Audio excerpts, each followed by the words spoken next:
Margin Call was released in 2011 and is set in the early stages of the 2008 financial crisis. The film focuses on a 24-hour period at a large Wall Street investment bank that has to scramble and take drastic action when it becomes clear that the firm could face imminent collapse based on the massive bets it made with its investment portfolio. Margin Call is a fictional account, giving writer and director J.C. Chandor plenty of leeway to brilliantly distill all of the sins of Wall Street during the collapse of the subprime mortgage market into this one story. The main themes here aren't surprising. It's a film about ruthlessness and greed. When it comes to Wall Street, it's all about making money and also saving your own skin regardless of the consequences to others and the overall economy. But this large theme is told through a variety of characters who have to grapple with the crisis at hand.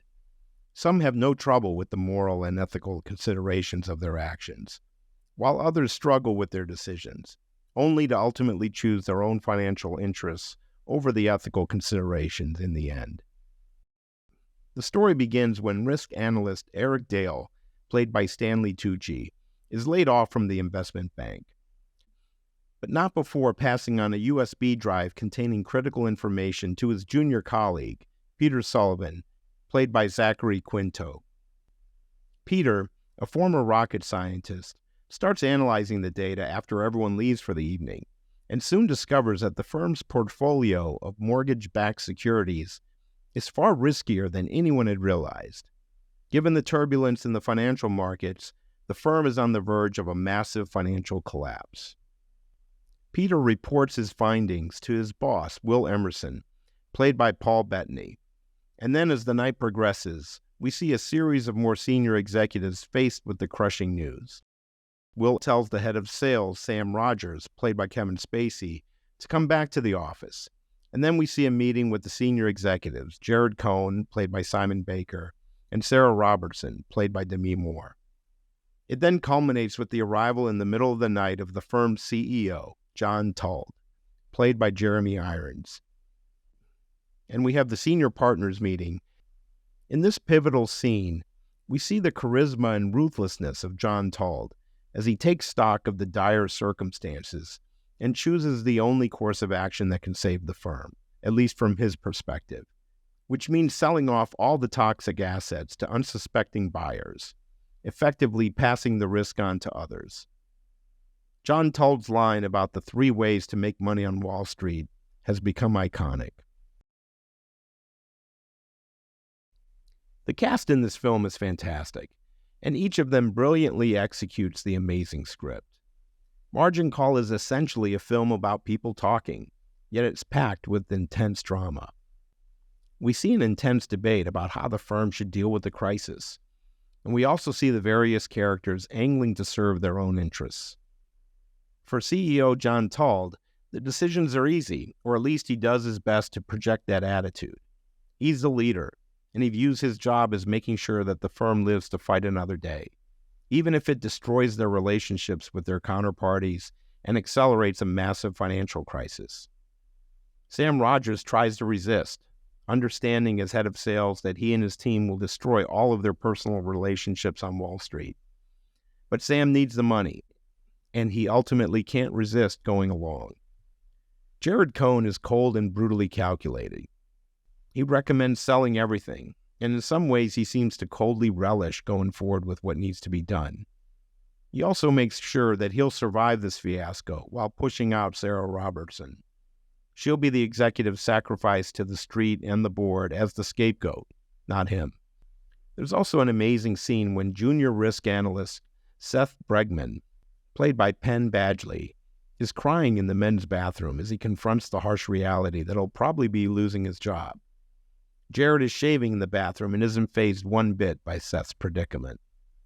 Seth represents the greed and excitement of young professionals who are drawn to this world. He's obsessed with how much money everyone is making, and listens like a schoolboy in an earlier scene when Will explains how he spends his $2.5 million salary, particularly the part where he boasts that he spent over $76,000 on hookers and booze. With the direction set by the ruthless leaders of the firm, the others grapple with the decision in their own way, but each then ultimately goes along, as they're powerless to fight the system. In the end, money talks for everybody. Sam is the experienced head of sales. He knows how bad the consequences will be, but he confesses to John that he needs the money. Sarah Robertson has to fall on her sword, but she'll be, quote-unquote, taken care of with a sweet package. Eric Dale is fired at the beginning of the film and wants nothing to do with saving the firm, but it's made clear to him that he either accepts a package to stay quiet or the firm will fight him on all his options and his severance. He has no choice, so he goes along. And then we have Peter Sullivan, the young math genius who uncovered the problem. He's clearly portrayed as a good guy who's just doing his job. At the end, we see him entering the executive dining room with Jared, as he'll be one of the few to survive the massive layoffs that are coming. Peter also has a nice scene with Sam where they end up talking about Sam's son and how he's a good guy. And you get a sense of just how detached Sam is from his real life. He's consumed by his job, and he really didn't even think about his son when thinking about the consequences of what they were doing that day.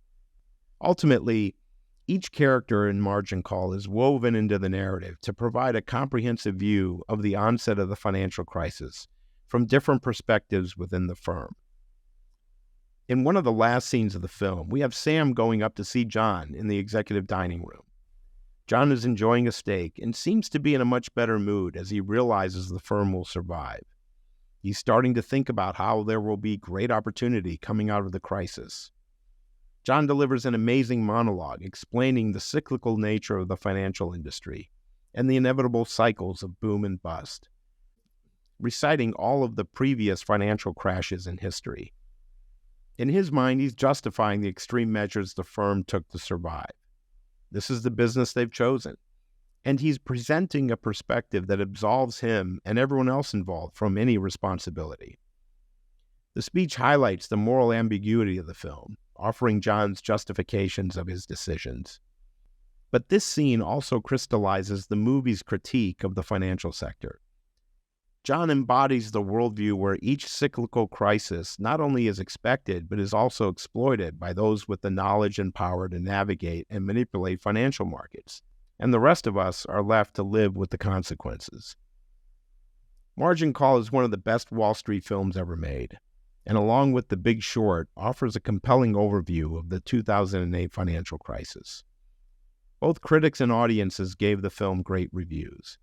It's a must-see for anyone who appreciates intelligent, nuanced, and character-driven dramas. Enjoy.